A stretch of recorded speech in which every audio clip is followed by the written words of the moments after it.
Hello, I hope everybody's having a nice night. I'm filming this on Sunday, July 21st, before we roll into Leo season, and it's going to be about the North Node.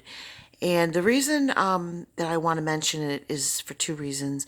Like, I'm a real reader, and a lot of books and metaphysical things that come into my path or into my spin come through people, come through libraries, thrift stores, and there's a lot of pretty much metaphysical, esoteric stuff out there, and it can get confusing when you can't sort through it.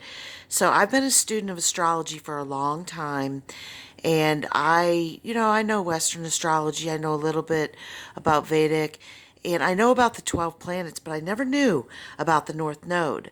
And I didn't know it was like a point in between, two planets, and it was like a configured point.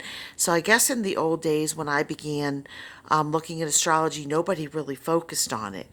And then I came across this book, and I have it open right now, and this is open to the North Node in Leo, and it tells you your tributes to develop and attributes, and then tendencies to leave behind.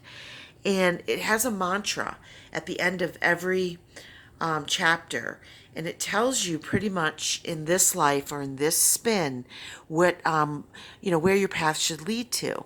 Now, I'll just give an example. I have four planets in the 12th house, so very shy, reserved, like to be alone. Really, I had to go in public and work as a barmaid and in sales because I was a single parent of three small children. So, and I had a college degree and I always enjoyed working. But some days you don't want to be on. When you have 12th house planets, you want to just stay home and stay in your den and do things that 12th house people do, study esoteric stuff. But when I got this book, I didn't like it. I'm going to show you the cover. It's by Jan Spiller, and it is very well used. It's Astrology for the Soul. And she's telling basically how to spiritually know where your spiritual compass is heading or where it should be based on the North Node. And there's a chart in it, and I will say that today, when I get people who are questioning or people who want to know, how to fulfill their destiny, why their current life isn't working, that is the first place I go to look at the North Node. And I also buy a lot of books from Edward R. Hamilton. And this is his little thing. It's Edward R. Hamilton bookseller, and he is old school as they come. He's in, I think it's Vermont or Connecticut. He's in Connecticut. And the great thing about him is it's a book warehouse. So as the esoteric books come and go, but sometimes you get stuff that's out of print. Whatever you order from him, it's $4 to ship it right to your door. And you get stuff that is either out of print, some of it is used, some of it's brand new. I buy a lot of art books and a lot of metaphysical, esoteric books from him. And I cannot say enough about him. I used to live in Buffalo, where the elements get harsh and,